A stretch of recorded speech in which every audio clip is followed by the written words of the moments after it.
Hello, my name is Danny Sanchez. I am counsel with F.E.A.R. I have been with F.E.A.R. just over a year.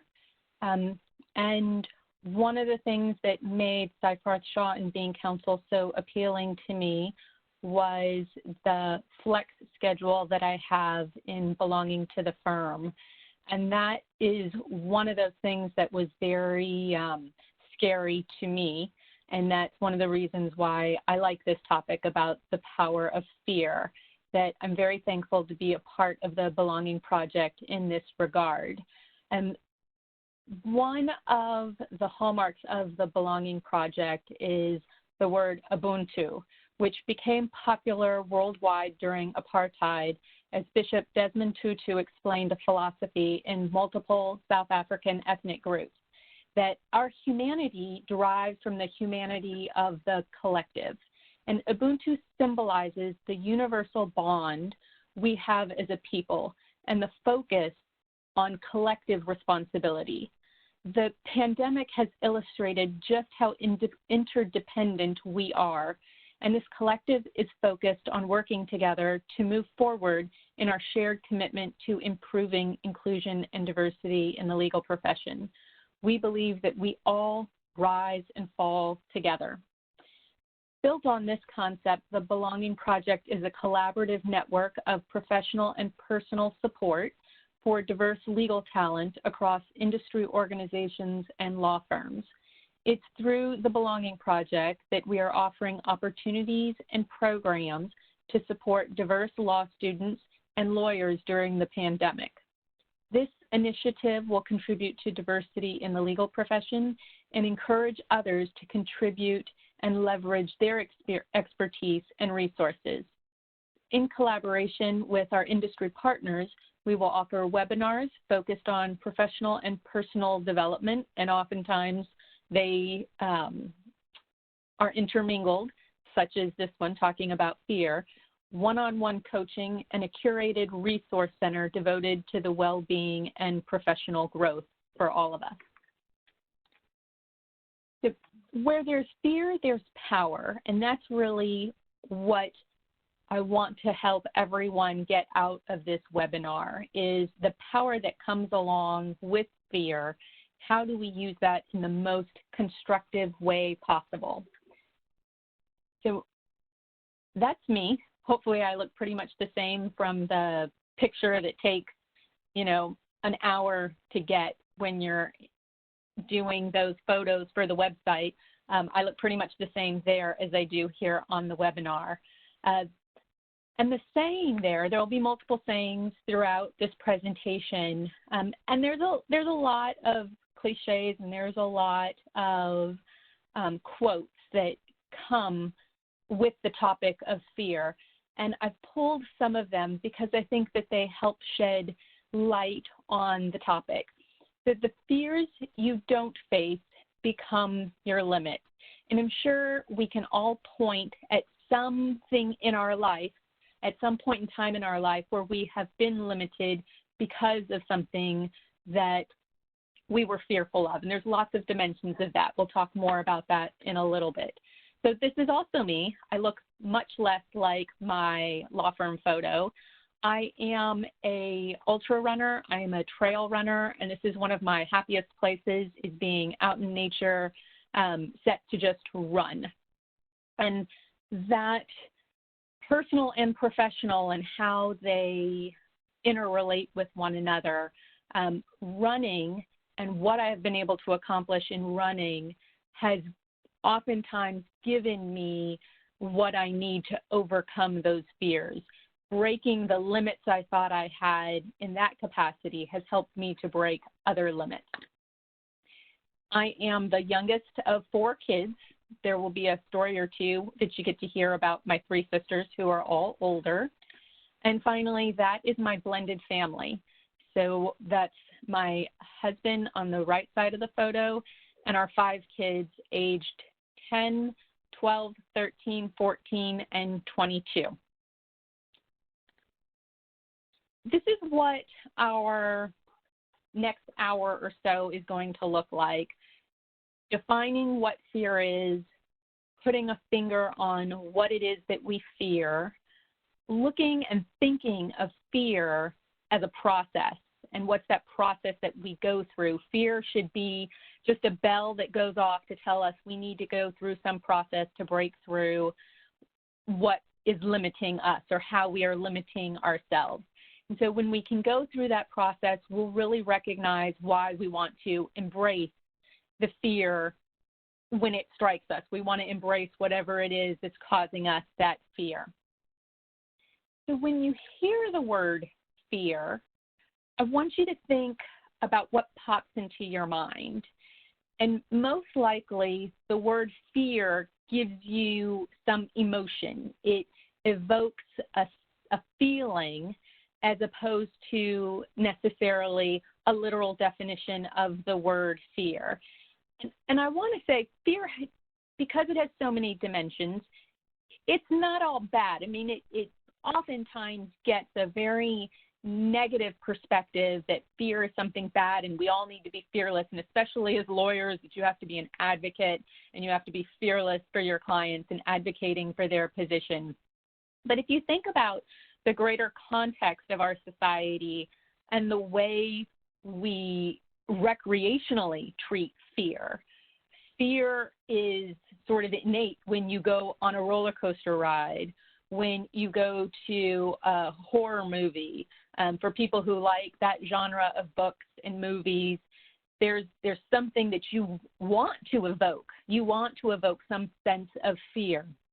Haunted houses, all of those things, because there is a positive element to taking that fear and utilizing the emotional reaction that it creates in us, utilizing that to empower you and propel you forward.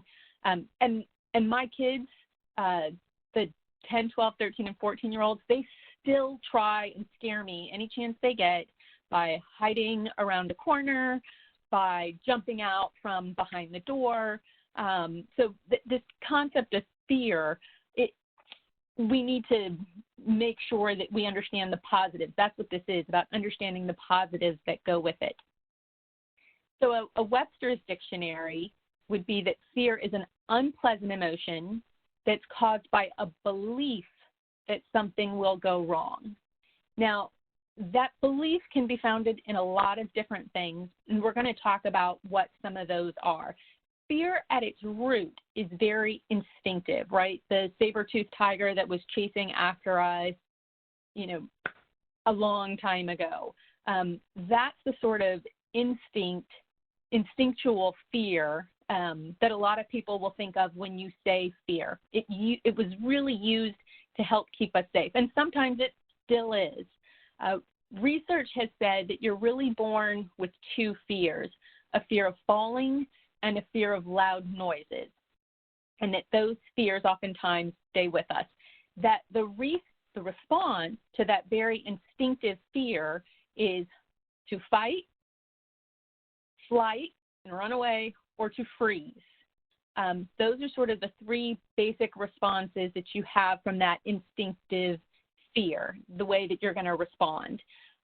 It does require that we act in some way. Fear is an emotion that drives us to act or not act, to stop us from doing something or to do something because of that fear. So that's how do we make sure that we take that fear and use it to act in a constructive and positive way. Now, fear can also be conditioned. And in law school, you may have had the professor that everyone thought was very scary, the way that they called on people, the type of questions that they asked. And most law school students, when they walk into that class, are going to be conditioned to either study harder, to read the cases more thoroughly, to brief or prepare. There's judges like that condition fear into people. There's partners like that. There's lots of ways that fear can be conditioned in you. That picture of my sisters, they all look very nice, and they are. I love them dearly. But when I was about 6 years old, I had one sister who used to chase me around with the vacuum cleaner and tell me that it could suck me up. And for whatever reason, I believed her. And that conditioned in me a fear of that vacuum cleaner. So there's all types of ways, personally and professionally, that we can get conditioned to have some sort of fear. But we need, in the same vein, to take that emotion and to do something with it. Fear is reactive in that our body has a very specific response when fear is triggered. So there are certain chemical reactions that happen in our amygdala that cause our bodies to become hyper alert. Your pupils will dilate, your bronchi will dilate, your breathing accelerates, your heart rate, your blood pressure both rise, your blood flow increases to the skeletal muscular system, the stream of glucose that gets released increases, your organs that are not vital, such as your gastrointestinal system, will slow down because your body is saying, I either need to fight, and so I need to gear myself up for that, or if I'm going to flight and take off, I need to be in the most primed shape to be able to run to try and get away with that adrenaline. Or sometimes your body can't decide between the two and you just freeze. And so this is kind of what a basis for what it is when we think about fear. So this is called an emotional wheel. People who have spent any time in education, former teachers, psychology, probably recognize this. Fear is one of 7 basic emotions. And I've pulled out the pie segment that deals with fear. So here are the other dimensions of how fear shows up. Fear shows up as being scared, anxious, insecure, weak, rejected, or threatened. And whenever you start to feel one of these words that's in the right-hand column, you start to feel overwhelmed. You start to feel excluded from things. Take sort of these words as a cue to say, okay, what am I really afraid of here? Why am I nervous? What am I afraid of that's making me nervous? Why do I feel excluded? What am I fearing is happening that this emotion of exclusion is coming to the surface in me? So whenever you start dealing with any of these words, it should be a cue for trying to understand what the underlying fear is that's driving all of these other emotions. I really like this acronym for fear because it helps us place fear into context. That fear is just false evidence that's appearing real. And that's what's causing that emotion. There's something else that's telling you you're being excluded. And so what's the real evidence behind the fear that you have? And I say context matters in part because I'm a runner, and because of that, I find myself out running very early in the morning. And there's been more than one occasion where I'm up and out of the house to run by, 4:30 in the morning. And I've seen a pack of 2 or 3 coyotes in the street in the neighborhood. Now, that's not false evidence appearing real. That's the very instinctive emotion of fear sort of kicking in. But if I see those same coyotes in some sort of zoo or some sort of setting where they're intended to just be looked at as an observational thing, fear will not kick in because I have given it context to know that those coyotes are separate and apart and they're not going to be a threat to me. And there's lots of examples of this. I mean, the zoo is the best example, right, of all the animals you see there that you would be very frightened of if there wasn't a glass between you and that animal. So it's in part deconstructing what is the context of something that's going on, and is that can be a reason why something takes away the fear that you have, that your fear may not be warranted. And that's what we're hoping to accomplish today. How do we set whatever we're afraid of into context so that we can understand the false evidence that appears real to cause us that fear? So if you have a word that you would use as the opposite of fear, if you can go ahead and just put that in the Q&A. So the Q is, what word would you pinpoint as being the opposite of fear? And if anyone wants to share. Oh, I like that. So we've got peace, excitement, strong, courage, security, comfort, confidence, very popular one. And so I've asked this question many times before. Boredom, yep, like I just want it to be as unexciting as possible. Acceptance, courage, and so some of this mirrors a lot of answers I've heard from other people in asking this question over and over again.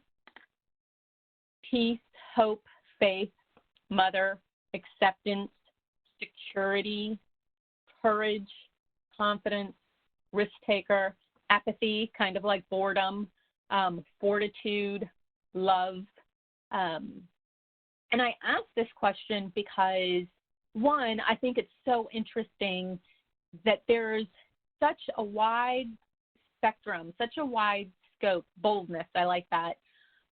There's such a wide scope of words that we use when we're thinking about what is opposite of fear. And I think part of that has really to do with where is our fear coming from that we see this other word as the opposite of it. It helps color an understanding of what is causing you those fears. So what is it that we fear? And lots of research that's been done about what the largest fears are that we have. These aren't in necessarily any particular order, but these are like the top 10 most common things that we fear. Fear of failure and fear of success. I put these two up together at the same time because I think it's incredibly interesting that fear comes at us from all angles. Fear comes at us that if we fail, well, everyone knows I'm not good enough. But if we succeed, everybody is expecting me to be able to do it again, and I don't know if I can. So fear can come at us from any and every direction. There was a study done of Harvard Business School graduates, and as they were graduating, they asked them, would you rather, and I'll put these in A or B format, so you can put in the Q&A whether you'd rather A or whether you would rather B. So would you rather A, make $160,000 knowing that all of your peers are making $150,000? Or would you rather make B, $200,000 knowing that your peers would make $220,000? So I'll say it again. Would you rather A, make $160,000 knowing your peers are going to make $150,000, or would you rather B, make $200,000 knowing your peers would make $220,000?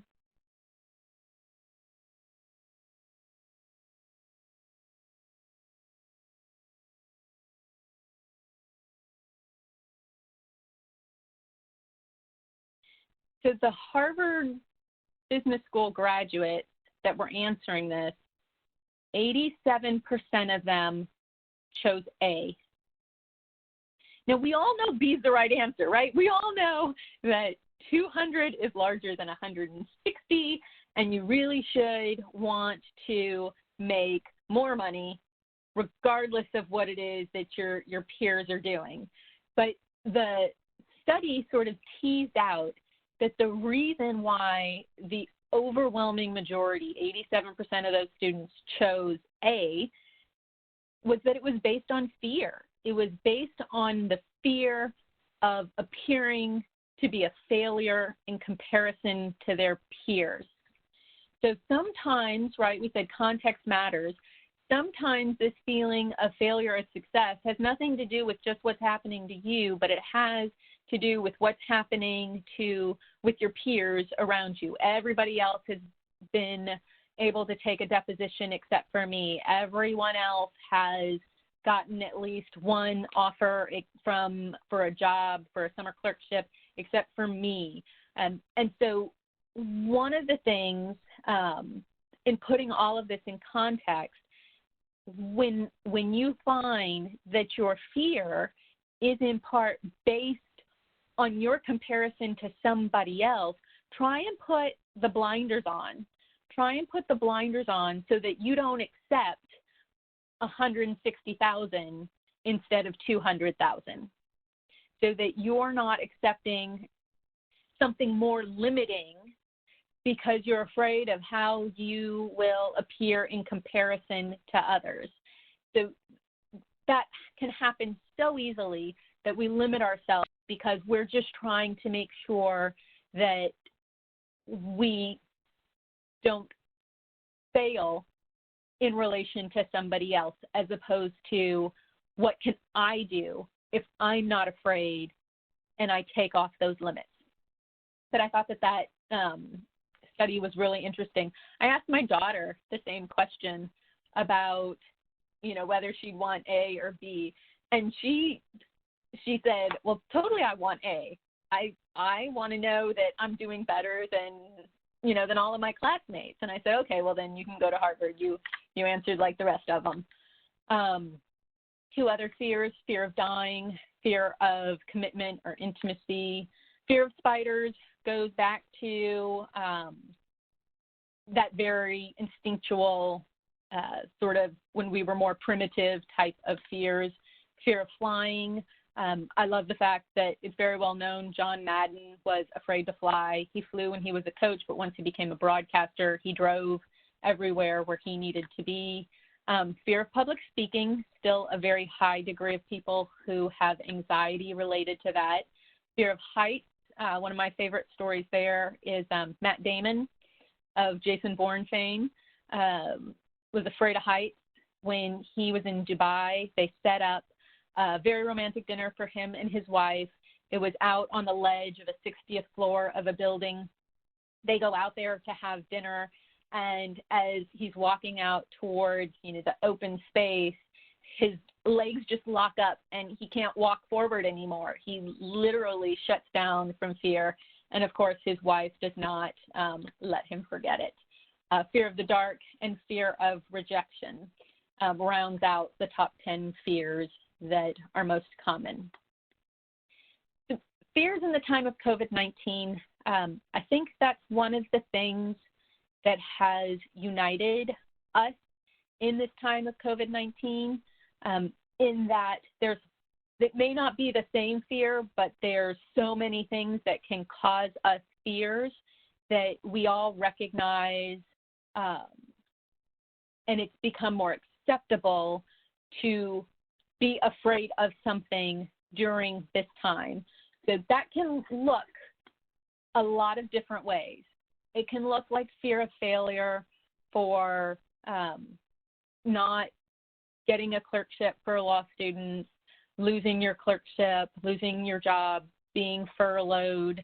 All of those things feel like failure especially in the midst of these COVID-19 times. Fear of dying takes on a whole nother dimension during this time, where you can't have visitors in hospitals, where the rates of death for COVID-19 can be very scary just in and of themselves.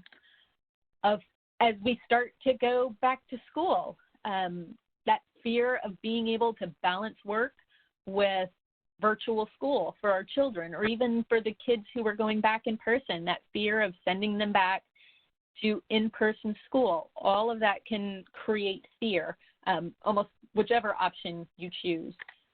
Fear of rejection as we're working remotely. Am I going to be forgotten while I'm working virtually? If I'm remote, people don't see me. If people don't see me, then they're not going to give me assignments. It's going to be harder for me to get work. It's going to be harder for me to get to know the other people that I'm working with in the firm.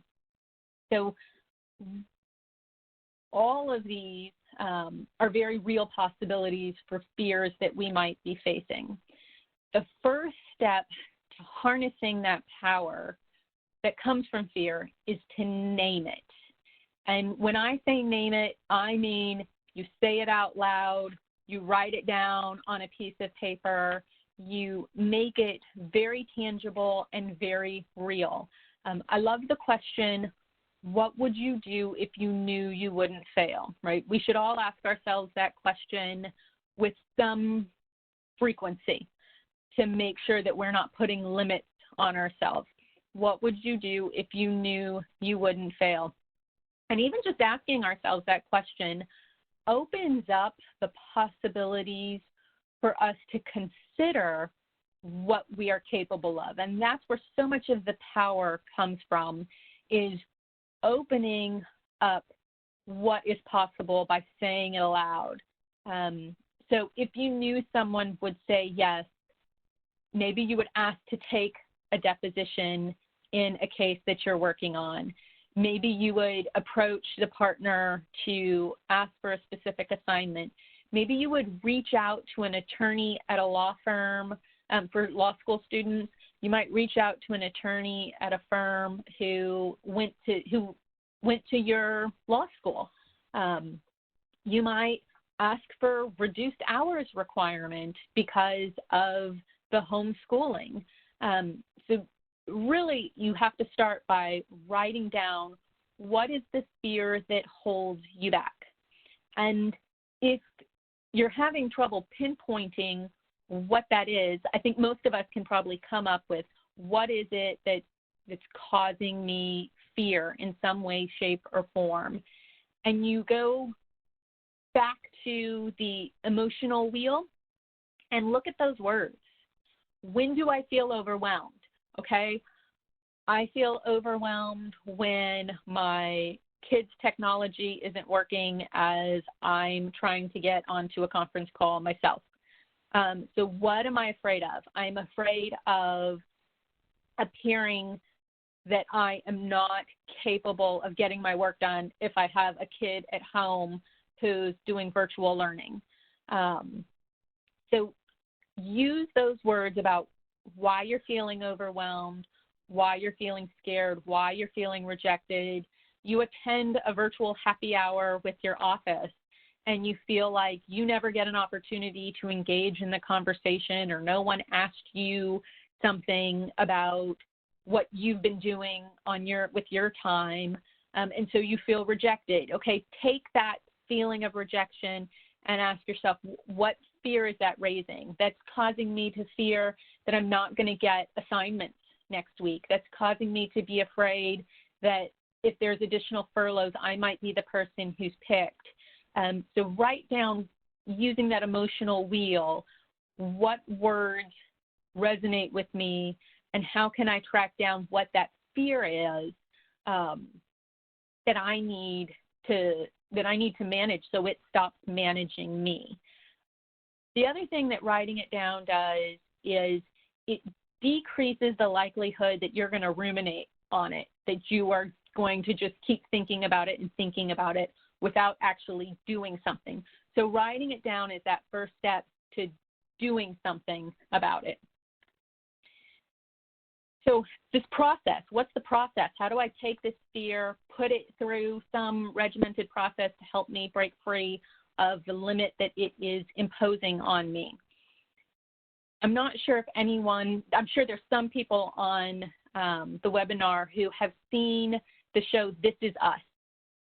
And that's where the premise of the show isn't important, but there is a couple on the show, Beth and Randall, who are married, have daughters, and they play this game with each other whenever they get into these situations that they're really struggling with.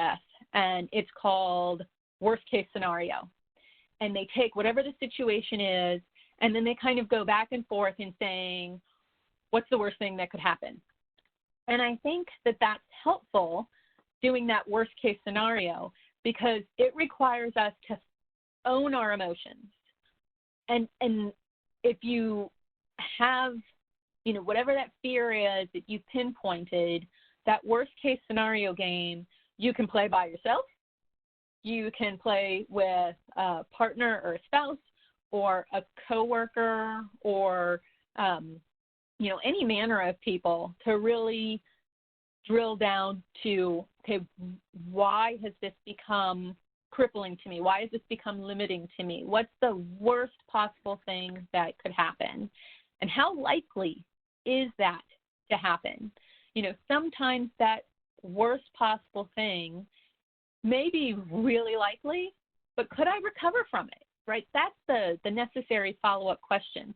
Could I recover from whatever that negative thing is that could happen? Now, in the spirit of sharing and learning, when I was putting together this presentation, and I really asked myself, how much do I include pictures of my life, pictures of my family? Is it something that I'm going to be judged for? Am I being too personal? Am I sharing too much? Okay, what's the worst thing that could happen? Exactly that. People could think that I'm oversharing. I could lose credibility in the course of the conversation. Could I recover from it? Absolutely. So the worst thing that could happen with that isn't so bad, even if it's likely to happen. So that process helps you decide what is the upside, what's the downside to something. But with that downside, you got to ask yourself, what's the upside? What's the best thing that could happen? The best thing that could happen is that we all start to, we're already all sharing more of our lives by nature of working remotely, by nature of virtual webinars and virtual meetings, virtual depositions. We're all sharing more. So what is the best thing that could happen? The same thing that's happened by all of us working virtually. We all recognize the lives that we have. We're becoming more authentic and whole people. How likely is that to happen? I like to think that it's pretty likely. And how nice would that be? What is that upside? So then, what is most likely to happen? In this sort of little scenario that I'm giving, what's most likely to happen? A little bit of one, but I think more of two. More of two than one. More of the best thing than the worst thing, but a mixture of both. And so whatever that is, if it's the scenario where I have to say, can you hold on with my conference call in order to fix the so I can go fix a technology problem for my daughter who's getting online for school? What's the worst thing that can happen?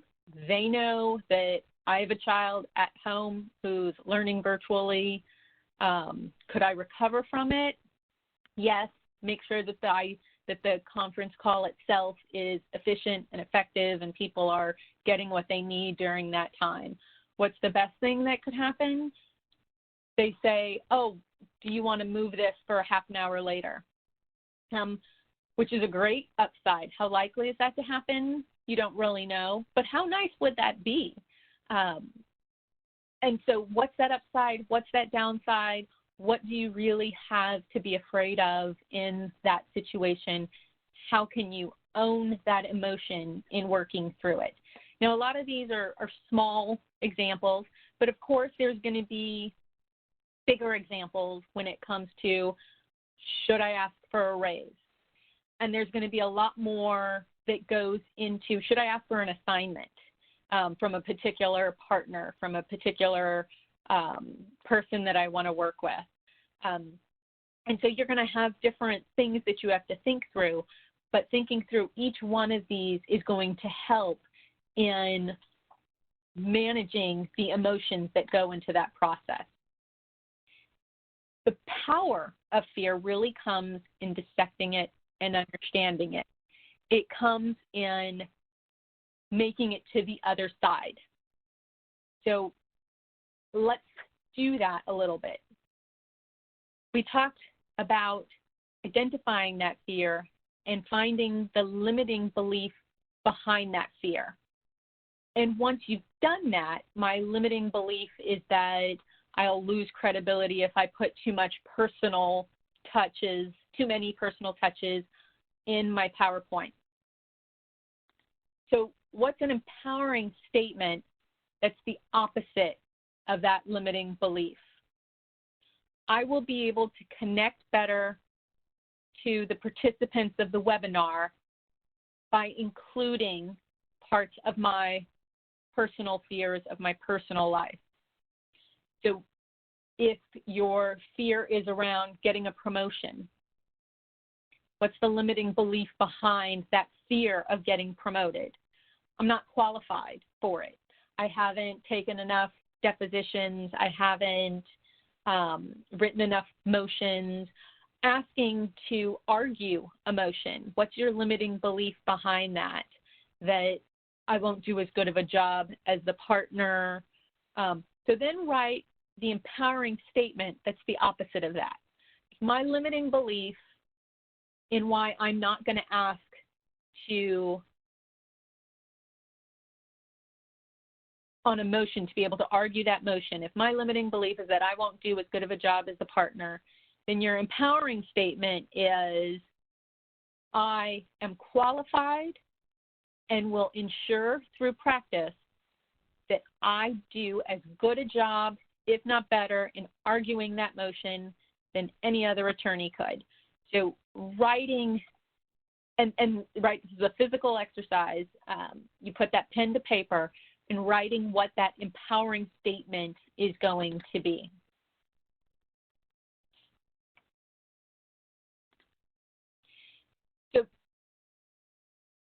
At Duke University, they did a study where they took students and surveyed them on what their emotional status was.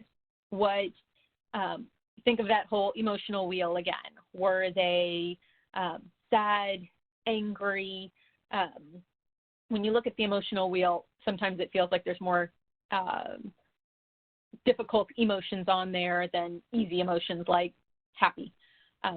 But so for those students who were experiencing some of the more difficult emotions, they took those students and worked with half of them to give them a strategy to deal with the emotion that involved action. Okay, you are sad, I want you to go do X. You're afraid of this, I want you to go do X. But it was in half of that student population an action that they were required to do in order to deal with some emotional issue that they were facing. And in the other half of the students, they simply had them think certain thoughts. If they were sad, I want you to think about what makes you happy. I want you to think about, go to the happiest place in your head. If they were afraid of something, I want you to think of, how you might overcome that fear.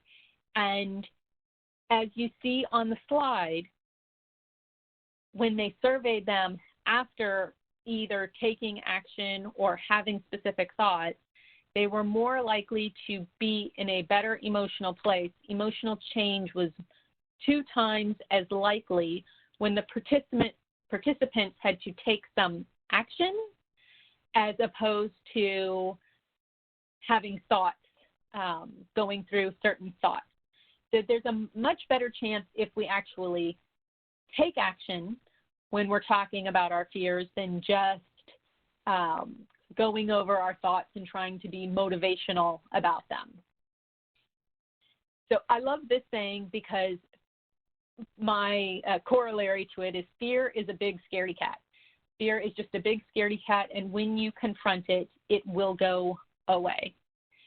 So in taking action, now that we know we're twice as likely to be successful at chasing fear away if we take action, how do we do that? How do we act swiftly? And we're going to go through 4 different points that each one will help you break free of those limits that fear imposes. So the first one is just to take a small step. And this is so important because oftentimes when you're afraid, it's that overwhelming feeling. It's that notion that how am I ever going to? But when you take that one small step, it will pay off in multiple ways.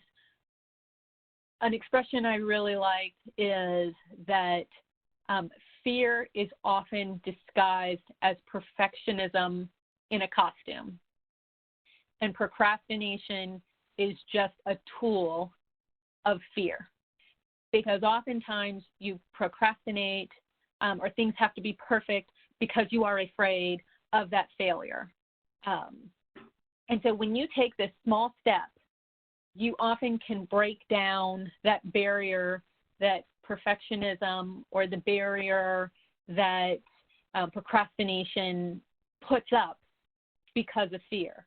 So it can be setting up coffee to talk to someone, and especially while we're virtual, your reach to talk to someone is so much longer, to be able to contact someone in a different state, to be able to have that virtual coffee face-to-face with someone who's much further away. If you're wanting to change practice areas, you practice criminal law and you want to do more family law or vice versa, or whatever 2 niches are involved, find a CLE. Find a pro bono opportunity in that particular area. That's easily one small step that you can take. You're interested in going out on your own and becoming, if you work for a firm and you want to be a solo practitioner, or you want to move, making a change in your career, or what one of the prior webinars was on, going into a non-traditional role with your JD. Take that small step to learn more about it, but make it a concrete step of what you're going to do, when you're going to do it, how you're going to do it. A woman named Judy Owen was co-founder of an organization called Opportunity Works, Inc., where the company recruits and places individuals with disabilities in various job opportunities. And she started the company because her passion stemmed from her own child who had a disability, and she wanted to make sure that she was afraid that her child wouldn't have job opportunities when he got out into the workforce. So she took that fear and she started this company to break down that limit, break down that barrier that she had. And she talks about how she was so overwhelmed when she first started her company. She didn't know what she was doing. She never owned a business. She never started a business. But she said every day she took one small step, and it took away the fear that she had in starting her business. The next one is act in that moment. There's a book named Transformed, written by a gentleman named Remy Adeleke. He was born in Nigeria, grew up in the Bronx, dreamed about becoming a Navy SEAL. And in the book, which I really enjoyed, he talks about the BUDS, the Basic Underwater Demolition School, which is kind of like boot camp for Navy SEALs that everyone has to go through. And, Navy SEALs pride themselves on the dropout rate for the number of SEALs that don't make it through BUDS, don't make it through Hell Week. And they're put in fearful situations, you may have seen or heard they tie their hands behind their back, they tie their feet together, they put them in the pool blindfolded, they have to, all these things they do, they're conditioning fear into them so that they know how to act in that moment when they are afraid. And what he talks about is no matter how hard it gets, no matter how bad it looks, he made it through because all he did was determine what's my next step, execute that. If you think too far ahead, you're going to let all of those thoughts come in that can help paralyze you. Remember, you're twice as likely to be successful in changing that emotion of fear if you act than if you go with just thoughts. So act in that moment and think, what is the next thing? I took a small step. What is the next thing that I need to do? Let me execute that. Then what is the next thing that I need to do? Let me execute that. But act in that moment.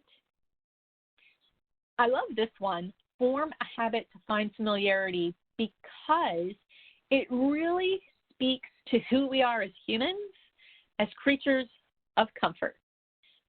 When we are comfortable with something, there's generally no fear in it because we know what to expect, we know what's going to happen. And so if you can find something to give you that familiarity, if you can find a small habit that you can do every day or you can do once a week. Okay, I'm going to take a small step. Once a week, I am going to call someone who is in the practice area that I want to move to. Once a week, I am going to take a CLE that will help me gain expertise in the practice area that I want to move to. So remember the first law school exam you ever took and you didn't really know what to expect and you were kind of extra nervous? The first deposition you ever took, the first trial you had, how you had so many more emotions kind of coming over you. The first day of your first real job, the first day of school has that same feeling and emotions for children, or in law school, you were nervous. And that's one of those fear emotions from the emotion wheel, feeling nervous because there's a fear of that unknown, not knowing exactly what's going to happen. And that first time is always the most filled with emotion. Your second time, third time, not as much, fourth time, fifth time, even less. When you make something familiar, when you make it a habit, you take the fear away from what you were doing because you just do it more often and more often. Tony Robbins, when he talks about his own success, he says he just did it more than anyone else, and he created such a habit in doing it. It became so familiar to him, and that's how he really gained the proficiency that led to his notoriety and what he's done with his own life. The last one being the binary mindset. Now, binary being zeros and ones, right? In computer language, something like a light switch, it's either off or it's on. And in the book, How to Be an Imperfectionist, written by Stephen Guise, he talks about this binary mindset. And he encourages, and so do I, people to prioritize doing over doing well. So think of it as, if I do it, 1. If I don't do it, 0. And you take away the fear of how well are you doing it. Now, that doesn't mean you suddenly stop caring about how well you're doing something, but in taking away the fear of how well you do it, okay, I need to do this, you give yourself the freedom to be able to get it done without all of that raised heart rate, accelerated breathing, without all of those physical changes, chemical changes that happen to you with fear.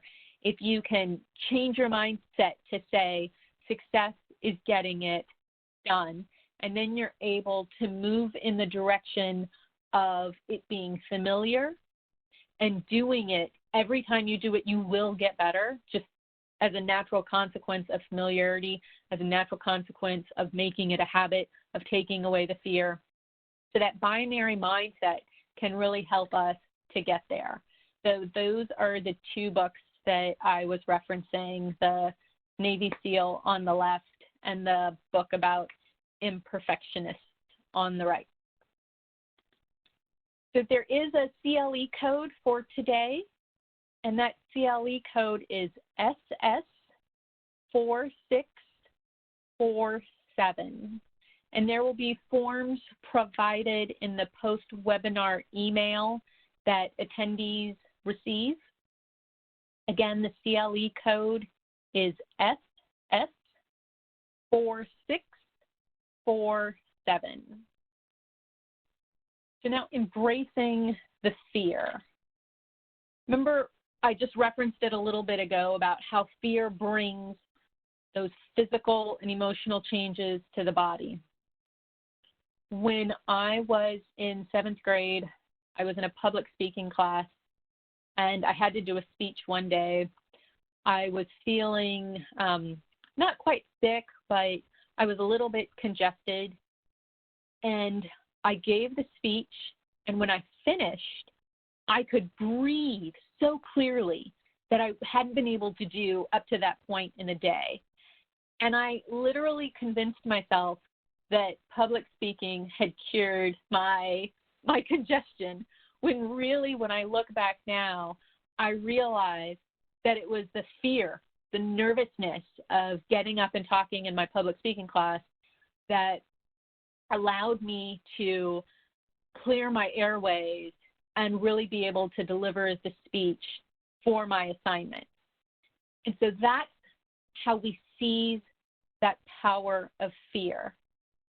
It is going to already bring those physical and chemical changes to us. So how do we take those physical and chemical changes and really embrace them to make them work for us, right? So that's a very easy example in 7th grade when I have a speech that nervousness helps clear my airways and I'm able to deliver a more effective speech than if I was nasally, or than if I had to stop to sneeze or anything of that sort. So we have just as much freedom. We have just as much of a choice to eliminate that fear or to create the fear that will, either one of those, that will help propel us forward. Our power really comes in harnessing the choice so that our reaction can lead to a constructive action. So it can lead to us doing something. One of the things I love about running is it really helps me understand that I can do more than I think I'm capable of a lot of times, that I can push myself past some limit. And when you overcome the limits that fear creates, you also enjoy what is called the halo effect. When you overcome a fear in one area of your life, it makes it easier to do things in other areas of your life. This is my daughter. She is my halo effect. But being able to, even conquering some of those little fears, being able to say, yes, I'm going to put the picture of my daughter in there, will give me, conquering any fear is going to give anyone the ability to then go on to some other area of their life and to do more there as well. So it is, you get that domino effect, the halo effect, where you end up spreading your wings, by conquering those fears and not letting them limit you any longer.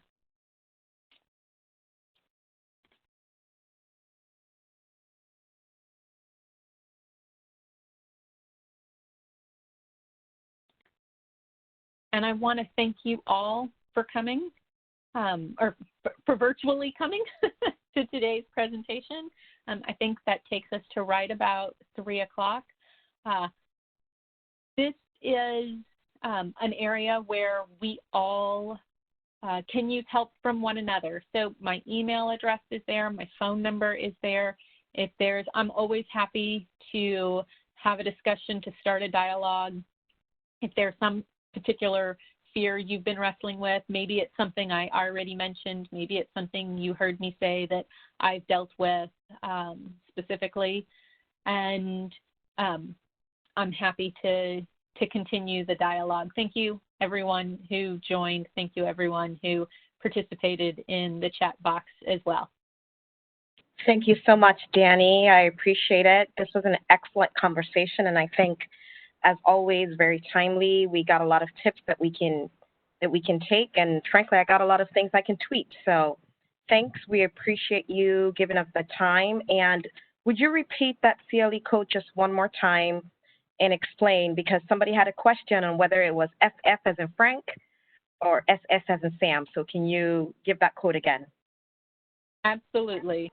It is SS, like Cyfarth Shaw, SS, Sam, 4647. Thank you. Thank you very much. Everybody, thank you for coming to this session today. We appreciate it. On Friday, we will have another session, this time on thought leadership for your success. Same time, same place, and we look forward to seeing you. Thanks, Danny, and thanks, everybody. Bye. Thanks, everyone. Bye.